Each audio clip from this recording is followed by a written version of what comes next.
Good morning, Northwest. You're here with Reese Cooper and Zach Holwick. Today we'll be discussing a lot of academic events going on at Northwest and more. So let's get right into it. One of the clubs we have at our school is the Future Educators Club, which allows students to explore different teaching jobs. Let's take it to Stanley Heath to learn more on what they do. Shift. And then Future Educators Club is a club for students that have ambitions on going and teaching when they are older. We are a group of students that are interested in the field of education. One thing that Future Educators Club does is allow students to shadow other teaching jobs and let them discover what they want to do when they are older. Club welcomes anybody that wants a job after high school, after college, in the education settings. In Future Educators Club, there are lots of opportunities to do very fun things. We go and we visit with middle schools, elementary schools, do some shadowing of teachers. We also go on field trips. The sponsor in Future Educators Club is very experienced in this field. And I was a part of this club, and when it came open my first year back in the building teaching in 2017, I was approached and asked if I would do it, and I absolutely love it. It's a good way to spend my day. From the Raven Network, this has been Stanley Heath. Not only are members of the Future Educators Club developing their teaching skills, but so are members of NHS. Members of NHS have been given the opportunity to peer tutor underclassmen. Let's take it to Luke Stinnett to hear on how that's going. Need some help in a class? Now you can turn to ONW peer tutoring by National Honor Society students. One of the cool things we have at NHS is peer tutoring. The tutors get service hours. The peers get to have a free tutor whenever it's convenient for them. It's usually during AI, and students can come into the library and we just sit down, get to know each other, and help with anything that we can. Signing up is as easy as scanning a QR code and making an appointment. The student scans the QR code and then they match up with a tutor that's in NHS. They help their fellow students on any level of any core class. All of the kids become involved in so many different kinds of community service opportunities and helping out the community and getting excited about volunteering. It's nice to feel like I'm helping people, and I feel like everyone enjoys that too. For the Raven Network, this has been Luke Stinnett. Wow, it's so cool to learn about all the different opportunities at our school to further our education. Yeah, it's awesome. But I think everyone's been waiting to hear about our school sports team. So let's send it over to Stanley Heath and Luke Stinnett for kickoff.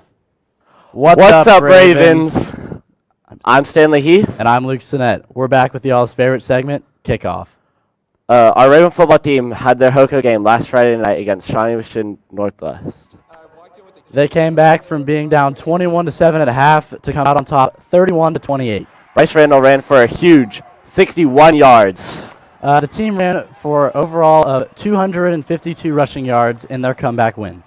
Talking about Bryce, he has been such a big part of our wins this year. Let's send it to Harrison Green for more on his successful season. Randall gets the ball again. Full faith. And the transfer from North. He's in! Touchdown, Ravens! Bryce filling in for the injured Jalen Douglas has been pretty successful, and it is only expected to continue. We've just been working all summer, and then when I found out he was hurt, just know how to step up.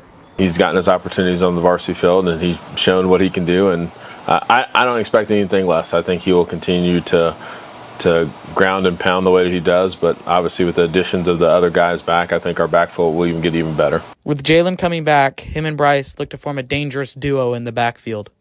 We're going to kill everybody. I mean, they can't stop speed and power, so. The four of them back there, I mean, that for a defense is hard to figure out, like how do you actually tackle kids, though, even though we're running the same plays, they all have totally different running styles. As Bryce Randall continues his amazing start to the season, he's not only a great guy on the football field, but also in the locker room. Bryce has brought a different level of energy, just a different kind of mindset at times, and obviously he's a happy-go-lucky kid, and he brings a jokingness to practice, but also like he gets after it. I love it. It's a great team. Been working with them for 2 years now. Always supporting. Just a great team to be around. Good luck to the Ravens football team, and this has been Harrison Green with the Raven Network. Thank you, Harrison, for that amazing story. Now for girls golf. The girls golf team played played at Eagle Bend Golf Course. They placed 9th overall. Shout out to Clarissa Minch, who shot a 92. For girls volleyball, we had a huge upset win against the defending state champions at Mill Valley. After Mill Valley tied it up 2-2, winning the fourth set 18-25, the Lady Ravens fought a hard fifth set, winning it 15-12. Congratulations, volleyball. For boys soccer, the Ravens won 2-1 against the Olathe South. Tyler Klusman opened the scoring. After Olathe South tied it up, Tyler Klusman scored again with a beautiful outside-the-box finish. Good job, boys soccer. Recently, Keisha decided to discontinue gymnastics. Let's send it to Kyle Elliott for more. Keisha announced in 2026 there will be no more gymnastics in the high schools. We sat down with athletic director Chris Didion to get his input on the entire situation. You know, it's an interesting question. I'm not real sure. Being new to the athletic director, I wasn't a part of those conversations with Keisha or the Sunflower League. I know that at times maybe participation has been down, I think. But I really don't know. I just wasn't involved in that decision making. We added girls wrestling 2 or 3 years, maybe 3-4 years ago.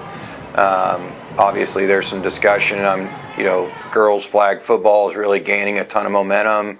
Keisha hasn't done anything on that yet, but I know other states have. So I just don't know if maybe they're kind of making room for that. So. When asked about the possibility of return, Chris Didion informed us that it would be very hard to bring the sport back because of all the logistics that come with it. It's unfortunate. We have 2 young ladies that are doing great things in gymnastics, and they're not going to have that moving forward, especially the one that's not a senior. Anytime that we take something away from a student, it's not great. We want to provide as many opportunities for every student at Olathe Northwest that we can. And, I hope that student finds something else that they enjoy at Olathe Northwest. We want her to still be involved. And maybe it's an opportunity to explore something new maybe, but I'm sure they're going to be heartbroken by it. For the ONW Raven Network, this has been Kyle Elliott. Thank you for that story, Kyle. Let's send it back to the desk for some more news.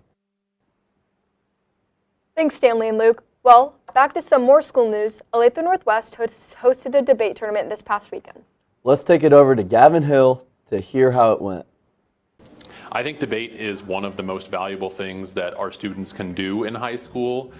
Over the weekend, ONW hosted a debate invitational which had 13 teams from across the metro area.